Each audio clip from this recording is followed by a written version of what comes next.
So we're going to start recording this now. Our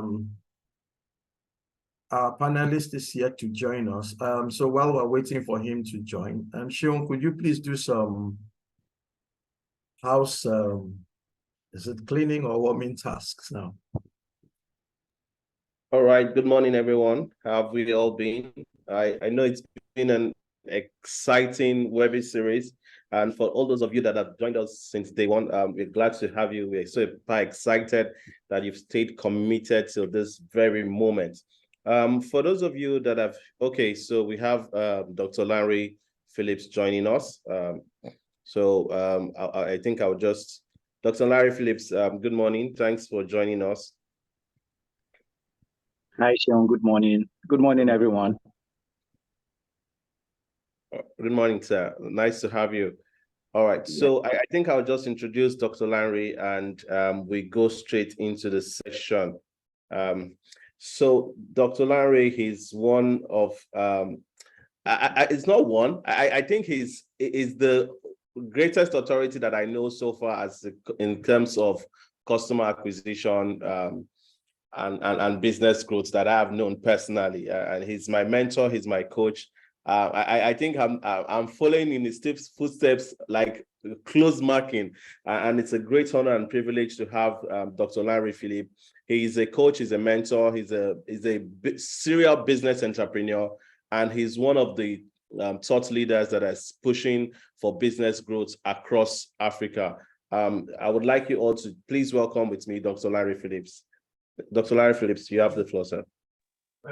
Hi, everyone. Thank you, Sean. I'm really very humbled by your introduction. When you get someone like Sean introduce you like this, you get very humble.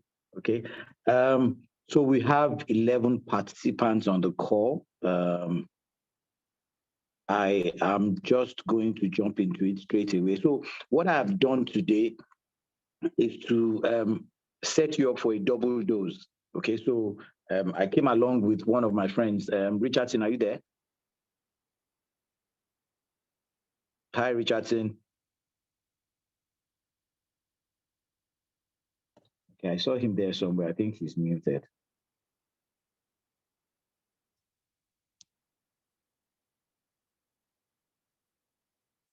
Hello, sir. Is it part of the attendees? So we can bring him up and make him. Oh, okay. Let me actually just send him the. Okay. So if we see him, we could just identify them, bring him up. Okay. Yeah, I'm sure he's going to be joining shortly. Okay. So do we proceed or do we wait for a few more people to join? Because I can see. I think we can proceed because the session is recorded. So we always post on our YouTube for those people that missed the intro.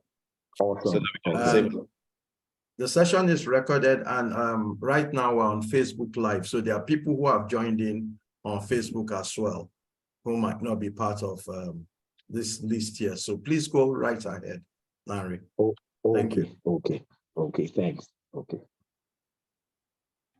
All right. So today I'm going to be sharing with you on customer acquisition and why is this very, very important? The reason is that the definition of customers have changed. What it used to be 10 years ago is not what it is now. As a matter of fact, what it was 5 years ago isn't what it is now. Okay. I found out some interesting things about customers, and I actually went back to school, a PhD level, to go and study this set of people. Of course, I'm a customer to everyone on the call is also a customer, so I just find them very intriguing. And so many disciplines are speaking to this now. Yesterday in Lagos, I was sharing thoughts with some leaders, okay, that we've spoken in the past. And we started to, in fact, somebody brought up the issue that nobody is speaking to sales anymore. People are speaking to consumer behavior now. Okay, sales means you produce something or you have a service, and then you are trying to push it into the market, trying to get people to buy it. Okay, consumer behavior says, hey guys, pause. I'm going to take a step backwards, okay? And I'm going to think about what this man wants and the things that drive his buying decisions and the things that would excite him. I'm going to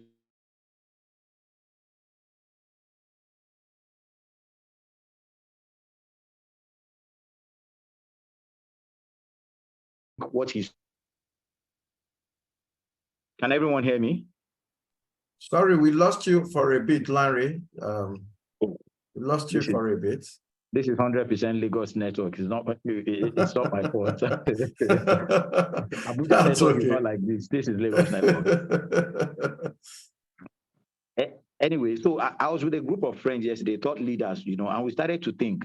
I mean, sales is what we call sales in its traditional form is gradually coming to an end. Okay, because people are beginning to speak more to consumer behavior now. Sales means you produce something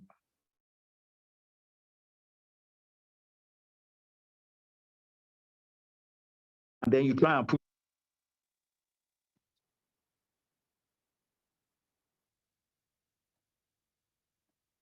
Can you hear me now? I don't know what's going on. I think your network is a little bit. Okay, I'm trying to join on another. Challenge. I'm trying to join on another device, so you might just see another. Okay. While you're there, Richardson has joined us as well as a panelist. Okay, let me just introduce Richardson so that we'll take it off from there.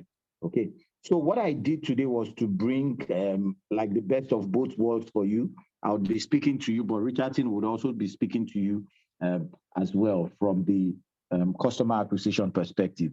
So I'd let Richardson introduce himself in full and take the first part of the session where I try to fix this network glitch, and then I'll be back shortly. Great.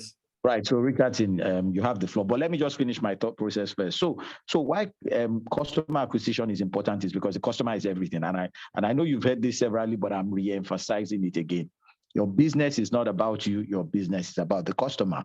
Okay, and so I was talking about the fact that people are beginning to think that sales is not exactly as exciting anymore if you're able to understand something called consumer behavior. Okay, so I'll let Richardson go first now, and then the second part, when I come in, I'll speak more to consumer behavior. Richardson, over to you. Thank you so much. Can everyone hear me?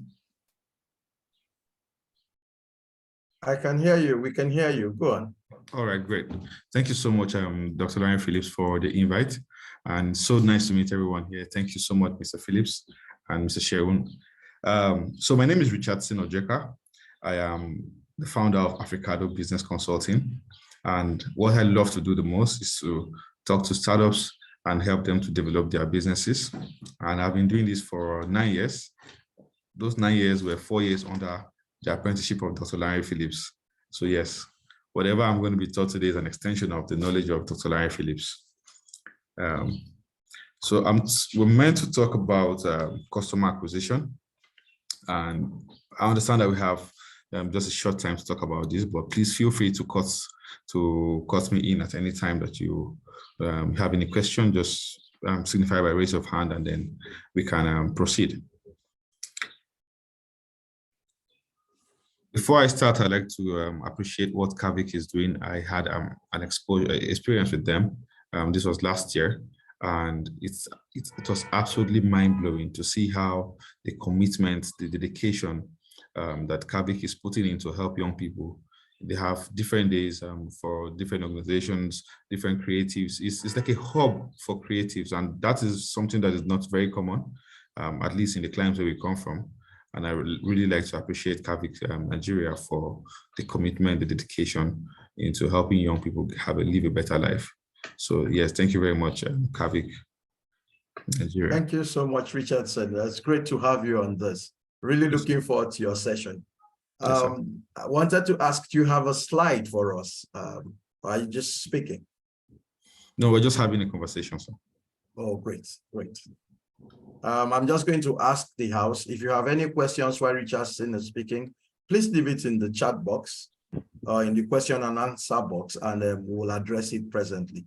So Richardson, you have the floor. Thank you. Thank you very much, sir. Thank you very much, sir. So customer acquisition, as you all know, there's no business without customers.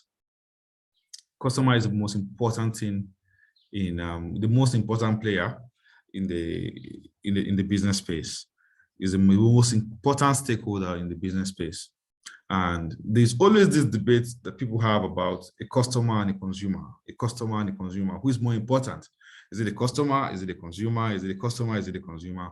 And for the sake of just conversation, I'm just going to define what a customer and a consumer is in plain terms.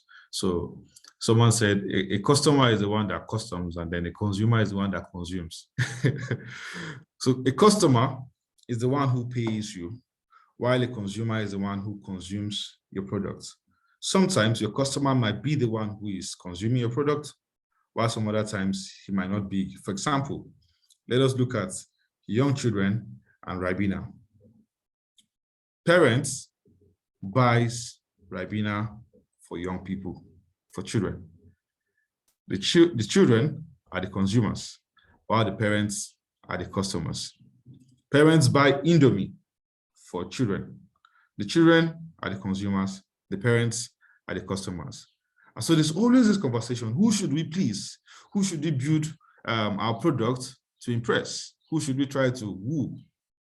Is it the customer or the consumer? But that question was answered long ago. If you are not in the Gen Z generation, you remember this advert I'm going to tell you now. So this is advert by Indomie.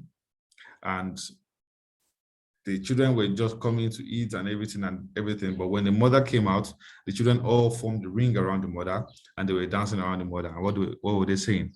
Mama do good, oh, you do good. Mama will do good, where? He give us Indomie, sweet, well. You know, in as much as that song was really nice, that advert went haywire in Nigeria. In as much as that was really nice, what did they do? What did they do? This is what happened. They focused not on the consumer, but on the customer. The customer was the focus of that advert, because every woman in most Nigerian homes, mothers are the ones who go to the market. Mothers go to the market and they buy Indomie. Every woman, the mammalian instinct of every woman would want children to love her, would want children to be happy to see her. And so they structured the advertisement to make all the children in that community run after her, even not the children that were not hers, sing with her, dance with her, and hail her and say she's the best woman. Wouldn't you want something like that if you're a woman? And so if you want something like that as a woman, you're going to buy Indomie, and that will happen to you. That question was answered properly by Indomie. The customer is the most important stakeholder in your business. And so, having said that, it is very important that we prioritize customer acquisition. Investors will always look at startups' ability to acquire and retain a customer before they invest in your business. And it doesn't have to be, you don't have to have 1 billion customers because they don't expect you to have it. You're a startup, so you don't even have the resources to have that. But how are you able to acquire customers?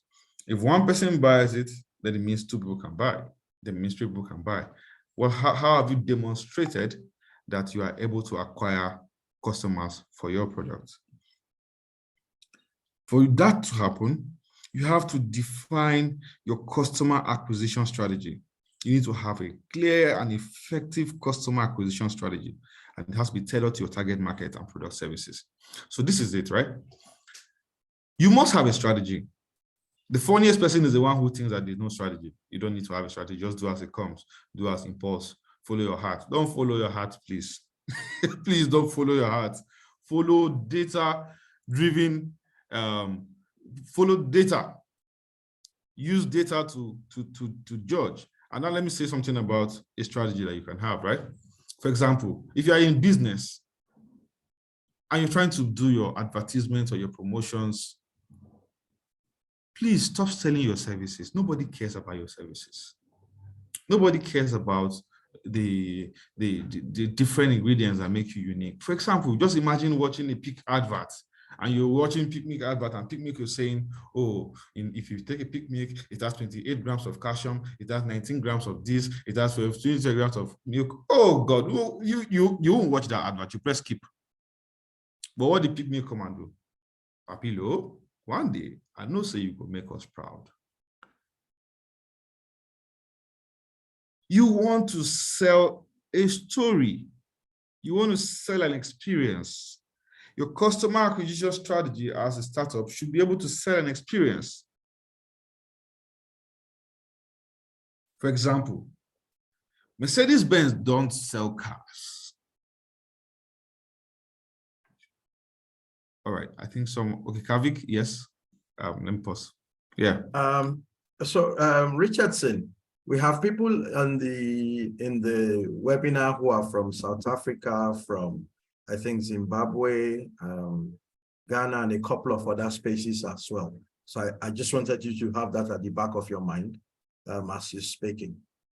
And I think you're already addressing some things from our previous, should I say, sessions. This is very interesting where you are going. I can see people who are attending and who are setting questions. I think you are beginning to address them directly. So please, you have the floor. Thanks. Thank you so much, Mr. Phillips. Thank you very much, sir. So, thank you very much wherever you are, and welcome in your own language. So yeah, Mercedes-Benz do not sell cars. What is the first thing that comes to your mind when you think of someone driving a Mercedes-Benz? This guy has class. This guy has class. That is the first thing that comes to your mind, because that is what they want to sell. They want to sell class to you. They want to sell exclusivity to you. If you see a picture of a young, interesting guy who has some money, what's the first thing you think? What phone do you think he's going to have? You believe he's going to have an iPhone, because iPhone do not sell phones. They sell class. They sell exclusivity. And you have to structure your business to sell, to be able to put a strategy, to be able to let people see the different, a different perspective to what you're selling. You want to sell an experience to people in your startup. You want to sell an experience to people. It could be that, you are either selling affordability, you are selling speed, you are selling luxury, you are selling convenience. You want to sell something. You want to sell an experience, not necessarily the products that you are selling. No, nobody's going to really care about those things. They want to sell an experience for people. And then, of course, it's very important to have customer segmentation. You want to identify your segment, identify and segment your target customer base based on demographics. How old are they going to be? What is the behavior of these people? Where do they go to every weekend? What are the type of things that they like to do? What don't they like? Understand the pain points of your customers.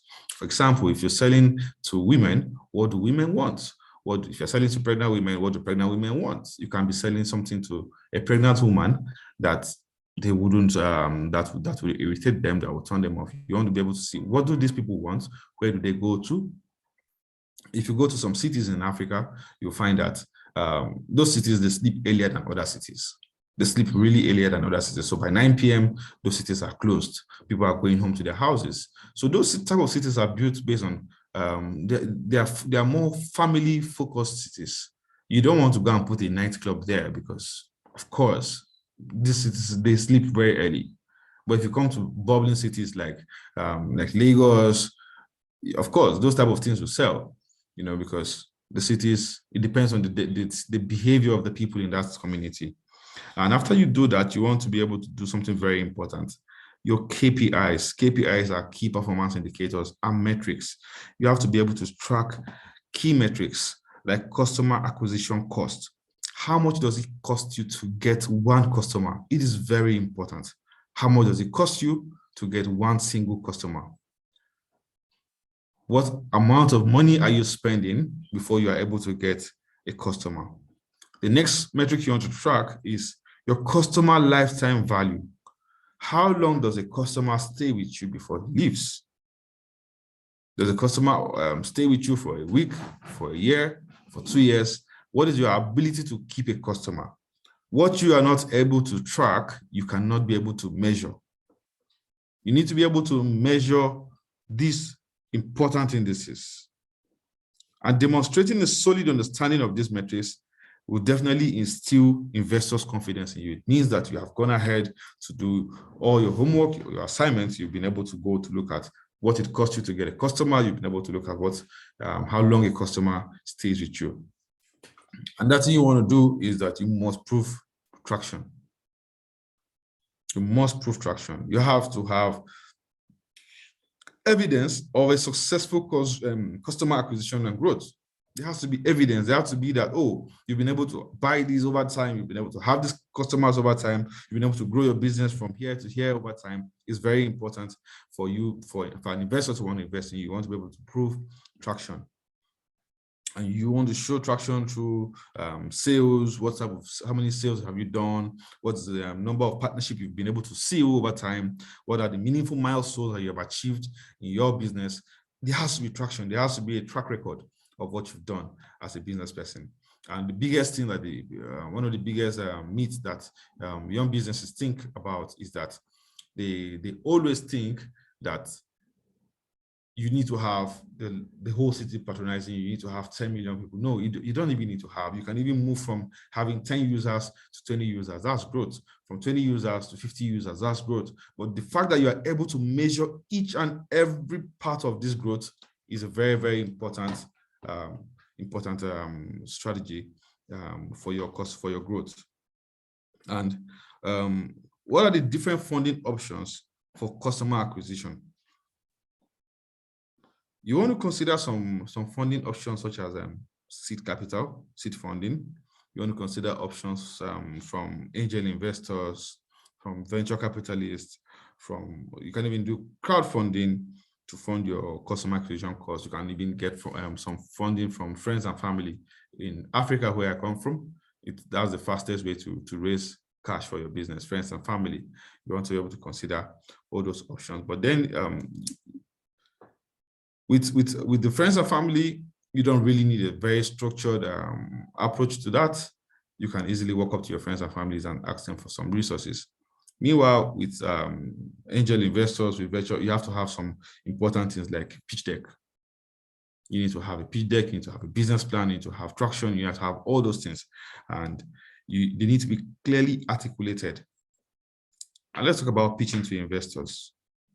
While you are pitching to investors, it's important for you to clearly articulate what your customer acquisition strategy is and how that their funding will be able to acquire and retain customers. For example, so far, we've been able to have 12,000 users on our platform, but with your help, with your investment of $10,000, with your investment of $1 million, we can be able to move this through these metrics that we've shown you from 12,000 users to 100,000 users.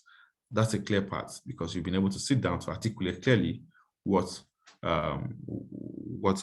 their resources are going to help you to achieve, what the customers are going to help you to achieve. And you have to showcase an ROI for them. They're not Father Christmas, they're not Santa. And so because they're not Santa, you have to show them what they're going to gain in return for their investments in your business. Before I proceed, I'd like to see if there's any question If there's any question, you can just kindly drop it or raise your hand and let us know. Okay, so Bidemi has a question in the question and answer. It says, do you have a simple formula to calculate how much it costs to get a customer and lifetime value?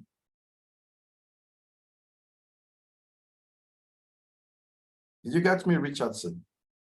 Bidemi is asking, I'm sure you could see the question as well. It says, do you have a simple formula to calculate how much it costs to get a customer and also, I guess, to get lifetime value? Is there a formula to calculate how you can put a costing on what it takes to get a customer?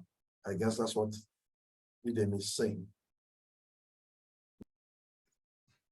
Okay, so you can calculate your customer lifetime value by I'm just going to type it in the comment section, but multiply your customer's average purchase value and the average purchase, how many times do they purchase, and how many times average customer lifespan. I'm going to send it to you right now in the comment section, or just after this section. Yes. But I don't get the other one when you said, I think there are two questions there, but I'm not really clear as to how it is structured. You said to get a customer and lifetime value. Are you trying to say that to get I really don't understand. Are you trying to say customer acquisition cost? Is that what is the question is? If it is, kindly just correct it on the page so that I'm able to send you the right answers that you want.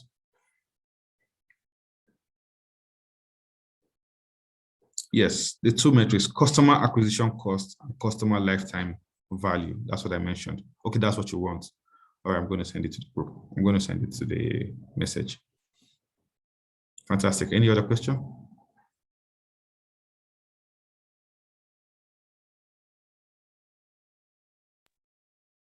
So far, so good. I think we're fine. So the next thing we want to talk about is that you need to be able to build a scalable model. Scalability is key. You need to be able to build a scalable model. Some businesses are not scalable. Some businesses are scalable, but are you able to see how what model you have that's going to make it scalable, that's going to make it scale? You need to be able to build a scalable model to show that if today we've been able to have 10 users on our platform, it is very possible for us to have 20 users on our platform. For people who are into tech, businesses, it's much easier for you to do that, because tech is naturally scalable. You know, tech is naturally scalable. You can have 10 users today. You can move from having 10 users to 1 million users tomorrow. You saw what happened with ChatGPT, OpenAI. They had over 1 million subscribers in 2 weeks. That's really remarkable. And so that's something that is very, very possible in the tech world. But if you're not into tech, you want to be able to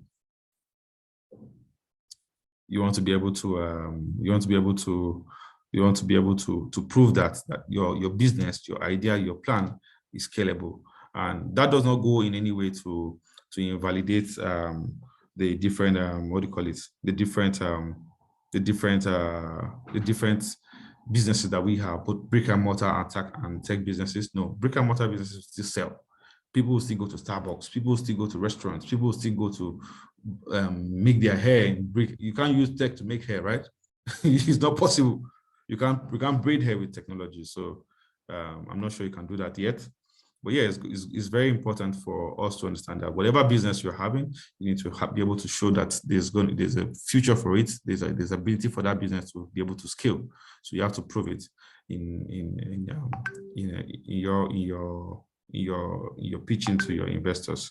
I'm going to ask questions to, not question basically, I'm going to ask the audience to tell us a story about how you were able to get your first clients in your business. So yeah, just signify by raise of hand to let us know. So while that is happening, I was just going to say, we also have people here in the chat who are like very early stage. Some of them are even products. They're just trying to figure out their businesses as startups. So some are relatively new to the whole startup idea. And so we're wondering, how do you get clients in the first place? Are there indices to look out for when you're just starting out, even before you start generating the traction, like you say? How do you start generating traction? And then I think Chantel also has her hand raised. So I'm going to let her ask a question, and then maybe you can address them all. Thanks.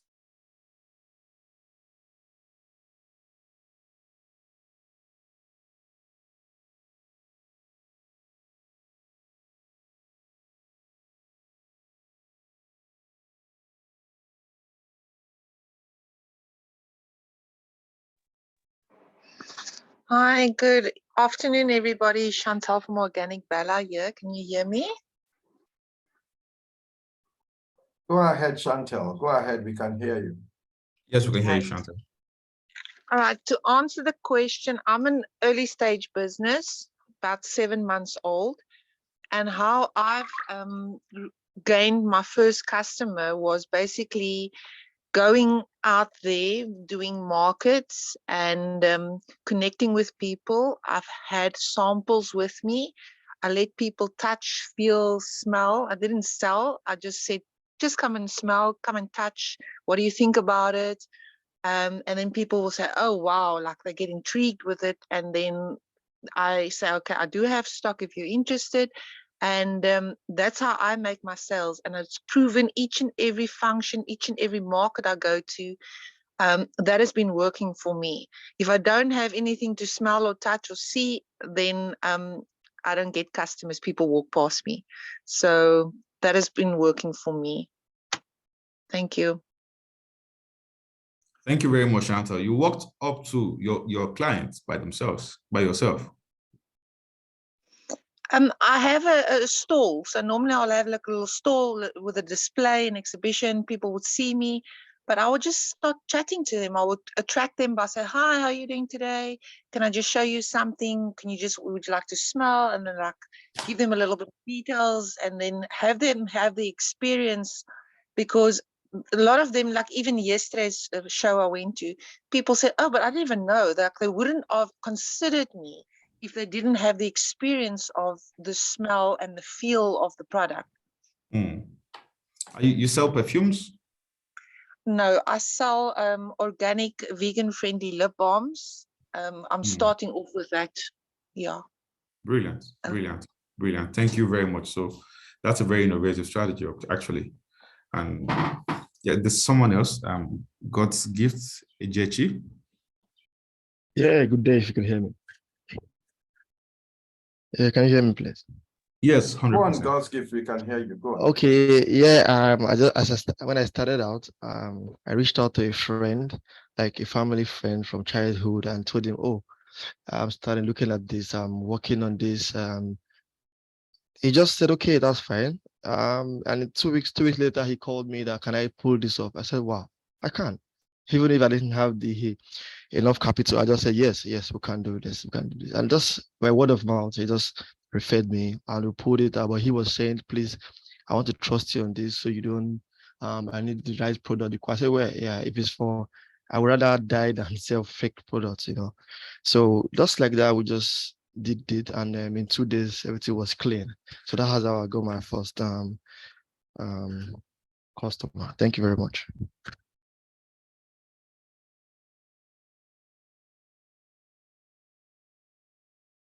Wow, that was a lot of risk from your friend. That was a lot of risk, and you pulled it off too. You pulled it off. Thank you very much, God's gift, for that experience sharing.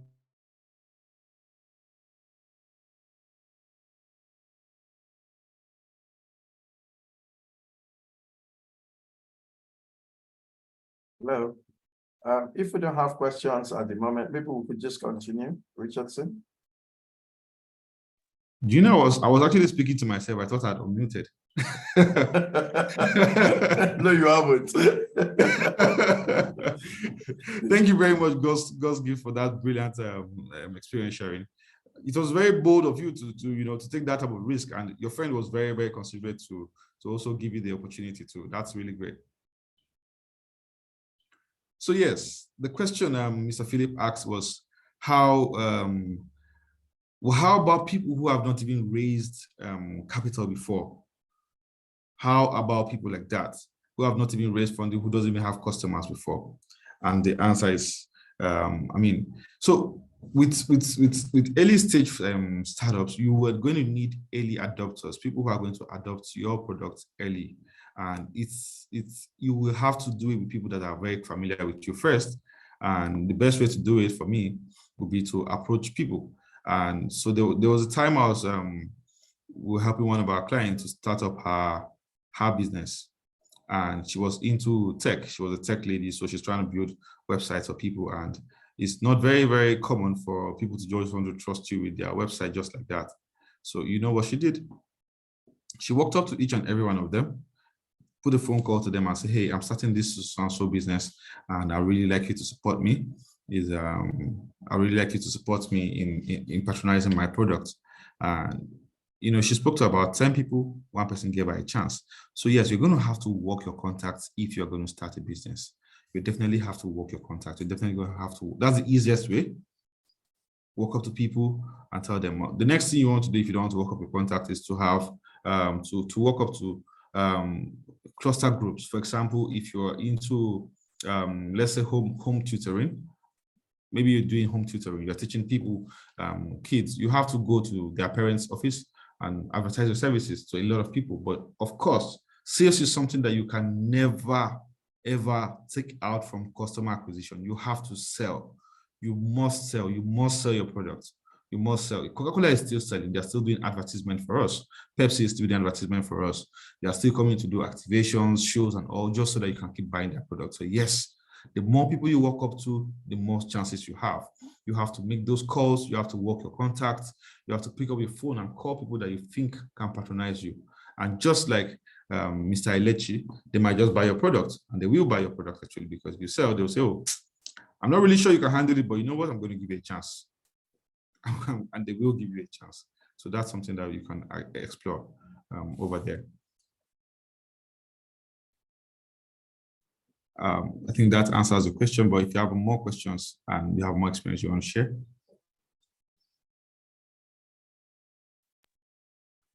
I mean, Sheung had taken time before to tell us, I think in time past, about how he also acquired customers, or how he remained in business. It's very important to get people. I've seen people here, and I've read a couple of the pitches that have been sent in. And I'm seeing that for some of them, I mean, like you made mention earlier in your pitch, it's more about an experience than maybe about the product itself. How would you counsel in being able to, I mean, sell your product or create an experience without putting out things that are not quite true, or that could come back to hurt your business? So in trying to craft an experience, what would you advise up and coming startups to do concerning the products they want to push? Thank you. Okay, the question is, how do you want to be able to sell your product and sell your experience in such a way that your customers are not, you are not lying to your customers about what you are able to produce, right? Is that the question, sir? So you're not over promising. Yes, that's part of the question. But the second part of the question is also, how do you create an experience of your product, especially if you're starting out, that you want to now use maybe in your pitch to would-be customers and all? Okay, so thank you very much, sir, for that question. So one way you want to try is that you always want to be able to sell a future.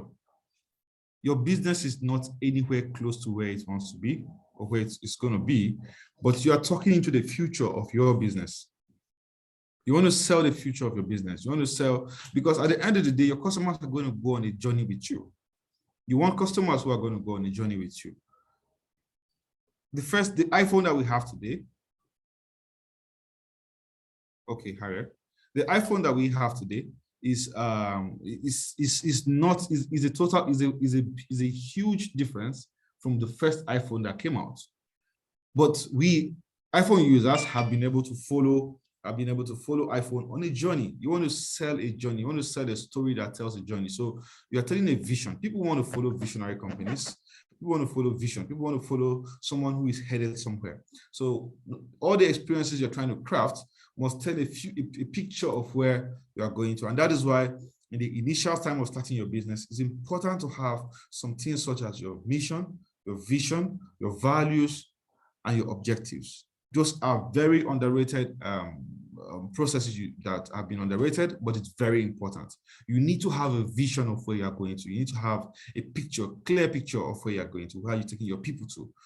I want to see a world where, and I'm just going to check some organizations' vision statements. You want to see a world where people have access to technology on their fingertips. You want to see, so people want to be able to be part of that vision. So while you are trying to craft your story, you craft your story in line with the vision of the world you're trying to see. So that's one of the ways you can do that. And so even when your customer, sometimes when you overpromise, and you will overpromise. You will overpromise. For example, look at Elon Musk's Cybertron, the truck that had the big truck that he was selling. Elon Musk told all of us that, hey, this car can withstand a bulletproof, it can withstand a ball of this magnitude, it can withstand this. But the day he was demonstrating it, the ball shattered the window. Does it make Elon Musk a failure? No, it doesn't. It's an accident, it's an experiment, and it didn't come out as he planned. So you want to be able to always come back, even when your customers or your customers are not are trying to lose hope in you. You want to always come back. So one of the ways to always encourage yourself as a business person is to check this website out. Just if you have time after this meeting, just go to www. or just Google it. Killed by Google. Killed by Google. Killed by Google is a website. I'm going to set the link here also. killedbygoogle.com. And what happens in that website is it went ahead to put all the companies that Google started but didn't succeed. There are hundreds of companies on that website. Hundreds and hundreds of companies, about almost 291 companies on that website that were killed by Google. It means that Google started it, but they were all failed projects. Now, Google has more resources than you. You can check it. I just sent the link on the site.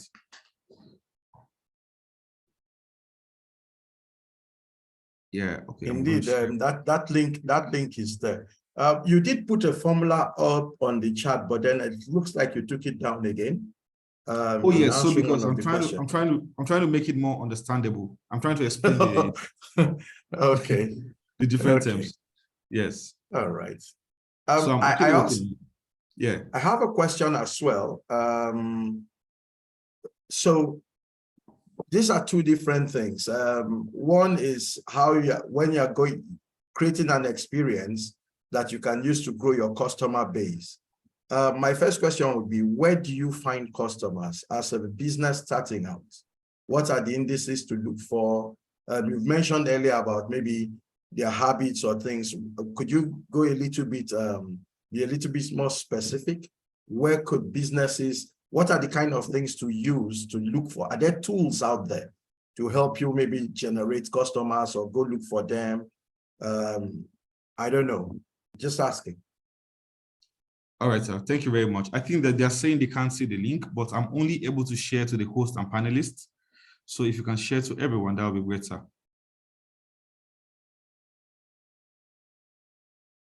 You can't see the link and the formula. I am not able to share to everyone.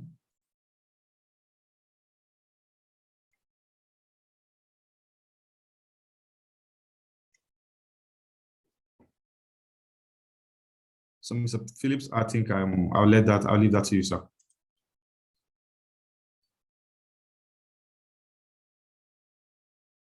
All right, so so thank you very much. Before I answer that question, I just want to talk about the killed by Google, right? And I'm saying that Google has more resources than you.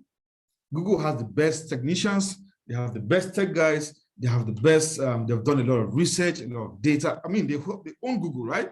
So they use Google to do for research and everything. But why do they still have 291 companies that have failed? 291 businesses that have failed. Google, not anybody, Google have had a track record and they still have 291 businesses that have failed. Why? That is a very big reminder for you that you are not a failure. Your business is not a failure. If Google has been able to start 291 companies, best believe that they've had over 1,000 ideas that they didn't even bring out. And they all failed. They all failed. So you want to go back on that business, you want to go back on that dream, you want to go back again and again. Like the people at the top, that's what they do. Google keeps bringing products every day. They stick to what works. Google works. They stick to what works. So Google keep bringing out products every day. Elon Musk is always bringing out products every day. You know, so that's something you always want to do, right? And so Dr. Lanre Phillips is back, and I'm going to let him have the floor so he can close. But before that, there was a question by Mr. Philip who said, how are we able to identify target markets, right? So your customers. So with tech, that makes it very easy because you're trying to do a sponsored ad on your tech. It has different type of demographics for you. So if you're doing a sponsored ad with using technology, using Facebook, Twitter, Instagram or Google, whatever advertisement you're using on tech, it can give you all those demographics. But you of course, who is the business owner, knows who you want to have as a customer. You already know the customers that you're trying to identify. So that's one. But if you go in physically, you want to be able to see who is going to buy my product. For example, if you're selling a high ticket product, an exclusive product, you know that the people who's going to buy your product are going to be people who are earning, who are high income earners. So where do high income earners, where do you find them? Where do you meet them? That's a question you want to ask. For example, you can meet them at lounges, in hangout places. So you want to be able to identify that and be able to, but when you identify all those places that they are, then of course you can go and meet them and sell your product to them. I'm going to stop here. We are running really out of time, but I'm going to send the link here also, and I'm going to let Dr. Lanre Phillips have the floor. Thank you very much for your time, and it was really great having you. I thank you so much, Richardson, and thank you everyone on the call. So I'm just going to speak to the areas that I had mentioned before. Can you hear me clearly now? Yes, we can, Lanre. Please go on. Okay, awesome. So I'm just going to speak to three things when we talk about customer acquisition, okay? And the three things that I'm going to speak to are, the first one is that you need to recognize change, and I'll explain in detail. The first one is that you need to recognize change. The second one is that you need to understand seasons, right? And then the third thing that I'm going to speak to is that perception is reality. And speaking to that, I'll be destroying a few myths that we could have possibly grown up with. Okay, so let me speak to recognizing change, right? In trying to acquire customers, you need to understand that what we call, even the definition of customers have changed. Customers are one of the most confused people in the world right now. Things are not the way they used to be, okay? The human behavior in the last 3 years have changed much more than in all of our evolution, okay? And by extension, it has extended to customers as well. And by extension, businesses are not what they seem to be. A laundry is no longer a laundry, okay? Restaurants are no longer selling food. Schools are no longer selling education, okay? And I can take time to explain this over and over and over again. The fact that somebody takes the picture of food before eating it means the look of food is more important than the taste of food, okay? I'm sure you've heard before also that the buying decision is emotional. It isn't logical. And that speaks to a lot of brands and the kind of communication that they're coming out with, okay? In Nigeria, Globacom tells you, rule your world. And Globacom is a telecoms company. What has me buying a SIM card got to do with ruling my world? It's because Globacom has an understanding that the buying decision is not logical, okay? So in acquiring customers, don't speak to the head of customers. Speaking to the head of customers is speaking logic. In customer acquisition, 1 + 1 is not 2, okay? People buy the things they like, not the things they want. I speak the truth to you, and I wish I had more time to exegete that, okay? People actually buy you before they buy your product, right? So understand that in trying to acquire customers, the buying decision is emotional, okay? So that's the first that I'm going to mention. Understand also too, that in trying to acquire customers, the interaction between buyer and seller has changed. 30 years ago, we had a demand push, a supply push system where companies where companies would just produce and then push it into the system. That's when we had a lot of salespeople, and that's when sales was so much of a big deal. So companies will produce and then push into the system. Now we have a demand pull situation, and I'm speaking to understand seasons now. Okay, so in the past, let me speak to Nigeria, for instance. The largest companies in Nigeria in the past were companies like Nigerian Breweries, Cadbury, Nestle, Coca-Cola. Why? Because these companies were large because of their production capabilities. Okay, these companies produced so much that there was a company called MDS that the only business MDS had was to build warehouses around Nigeria. You know, because these companies produced so much. Okay, so in these days, it's becoming a demand pull situation. Okay, the largest companies in the world are not companies that have that much production capabilities. Okay, so in understanding seasons, you need to understand that customer acquisition has changed, right? It has changed because these days, smart companies go into the market, find out what the customer wants, and then go back home to go and give the customers precisely what they want. Give a dog a bone, I call it. Okay, so we have something called the just-in-time technology, where people are just producing to the exact needs of the market. It wasn't this way before. Okay, before companies just invested in their production capabilities, and they were large for that reason. In 2023, if you try it, okay, you would consume your products by yourself. Nobody would buy it.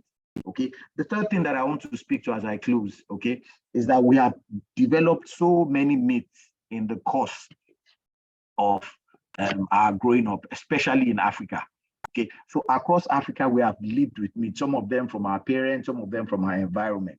Okay, one of the things that I've heard people speak about that they don't live, okay, are statements like perception is reality. That is probably the most powerful statement that I've heard, okay, in the course of my life.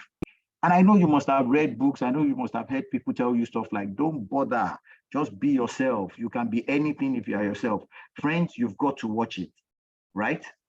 Okay, you've got to watch it. You've got to really watch it. If you run a business, how people see you is how they are going to treat you. And what that means is how people see your business is how they are going to treat your business. What I'm telling you is what separates businesses that are looking for customers from businesses that customers are looking for. And I'm sure if you scan your environment, you will still find these two types of businesses. Okay, so as I close, let me just run you through again. The first thing that I said was recognize change. The second thing that I said was understand season.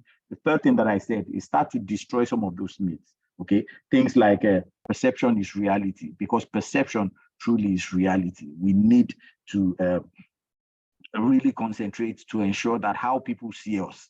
Okay, in fact, let me start to make some very dangerous statements. Let me even make it more interesting. Guys, how people see you, when I say how people see you, I'm talking about your business now. Okay, how people see you is more important than who you are. Okay, as an individual, you think that you know you. Okay, so you think you can decide how you would react per time. I speak the truth. So, Dr. Lanre, why are you talking to us like this? Let me give you an example.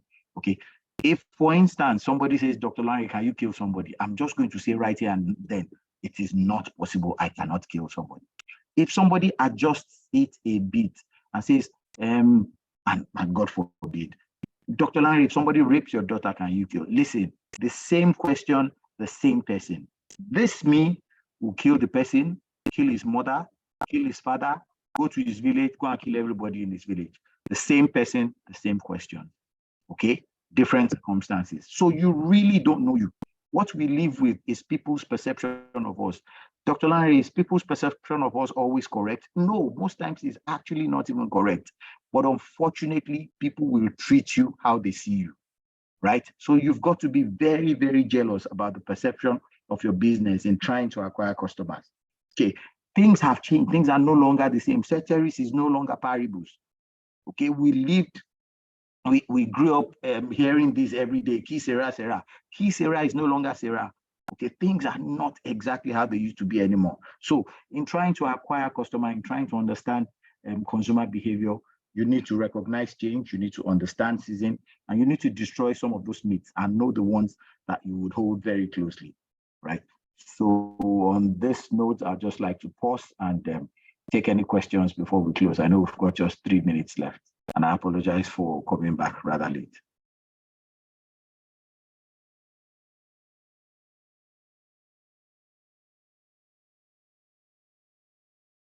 So please, if you have questions, could you quickly put them in the chat box or raise up your hands, and so that Dr. Lanre can address them immediately before he goes.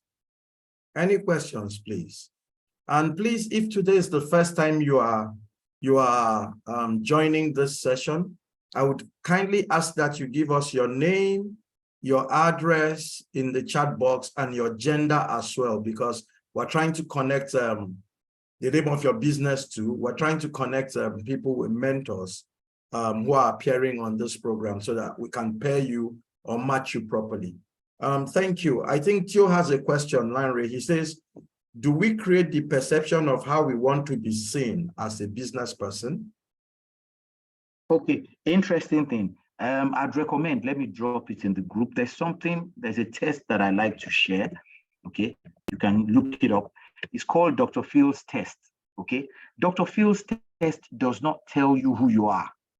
Okay, because in business, how people see you is more important than who you are. So if you take the Dr. Phil's test, it tells you how people perceive you. Okay, Dr. Lanre, why is it important for me to care how people perceive you? I promise you, how people perceive you is how they will treat you. Okay, you meet someone in 5 minutes, you shake hands, the person already has a perception of you. That person leaving you at that point in time, if he sees you in 3 days' time, is going to treat you based on the perception that he has of you. Okay, and when I say this, I'm extending it to your business as well. Okay, so, and I'll repeat again, if you think that the buying decision is logical, you will keep speaking to the head of the customers. Okay, but in recent research, we found out that the buying decision is emotional. There's a reason why Apple brings out the packaging of their products in white. There's a reason why there are different layers as you open an Apple product. Okay, there's a reason why the CEO of Coke is telling you, no, we don't want people to drink water anymore. Or as long as people drink water, we would continue to strive to increase our marketing budget. Okay, so there's a reason for all of this, and we have to understand that the times have changed. Sharon, I hope that answered your question.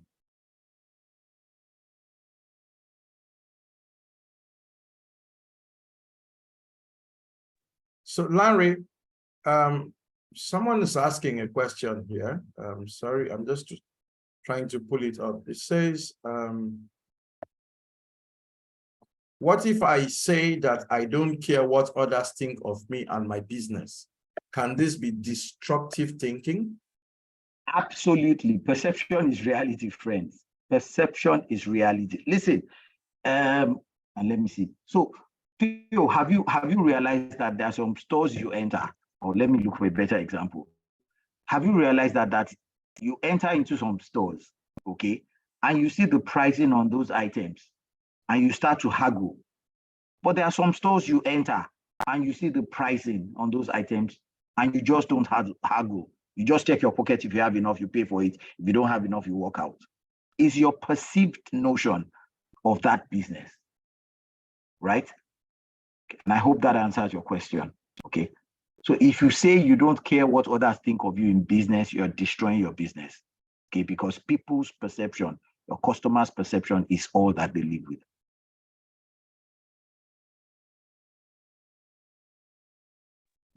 That makes very interesting thought. So perception, like you say, is reality. That's the current reality for today. I still want to ask, are there any questions, please, before we let Dr. Phillips off the hook?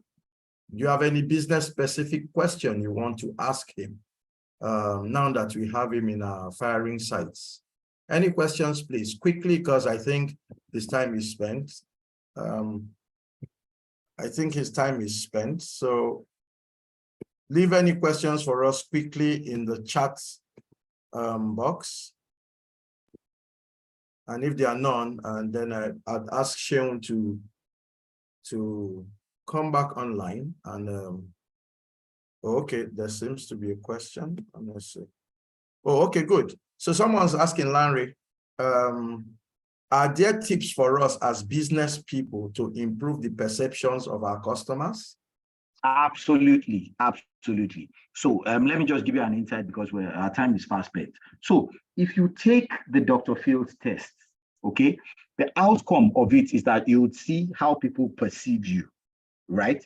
Let's say, for instance, one of the categories. Okay, so when I must have had the test like maybe 11 times this year already. Every time I take the test, it takes me to one category called the lively center of attention. Friends, I promise you, that's not who I am, right? But that's how people see me. You can even tell from the pitch that I'm using to speak to you that very likely this guy will be boisterous. I'm not. I'm a bookworm. That's the reality. Okay. But because this is what I do, I can't give you the perception that I'm a bookworm. The perception that I want to create is the perception of somebody who is boisterous, somebody who's knowledgeable, somebody who's been there, done that. Okay, so that you can listen to me. So if you take that test, for instance, and it says that people perceive you as the lively center of attention. My question is, if you run a, let me see the kind of business. If you run a restaurant or if you run a lounge, you know that's a perfect fit, right? You don't need to do a lot. But for instance, if you're an internal control person or you're an auditor and the test says people see you as a lively center of attention, or you're a brain surgeon, let me see which other, or you're good, or you're an aerospace engineer, and the test says people see you like as the lively center of attention. You know there's a mismatch somewhere, right?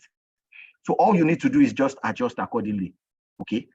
If the test says people see you as timid and you don't want them to see you as that, what do you need to do? In the next meeting, just speak a little more. That's all it takes. Okay, so if you take that test and then you find out that how people see you is not in sync with who you are, then you can just adjust accordingly. Because really, friends, I'll say it once again, perception is reality.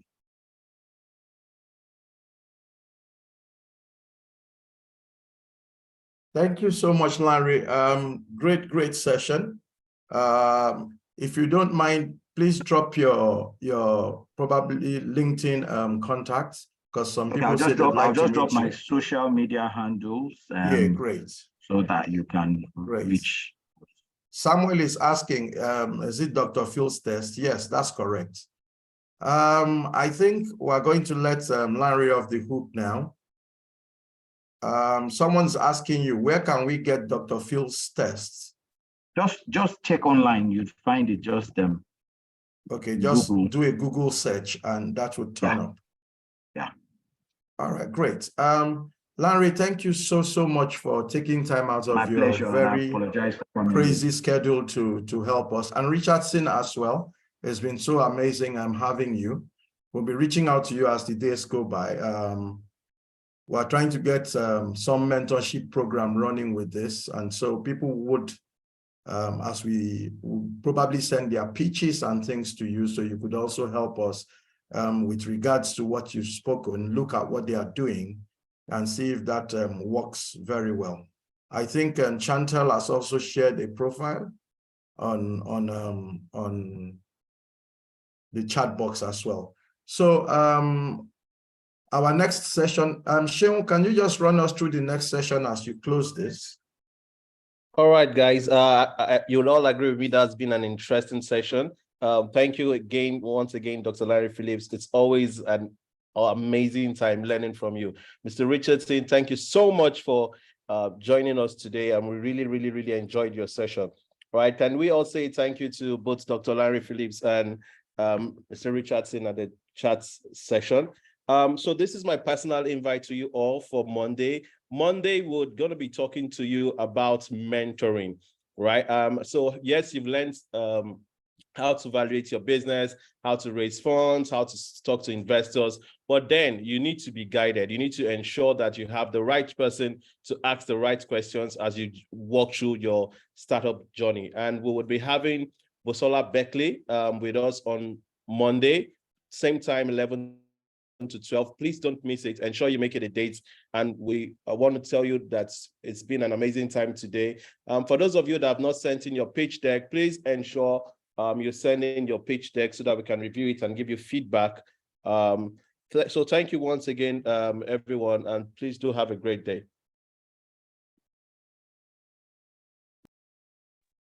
Thank you, guys. Have a great day. Bye-bye.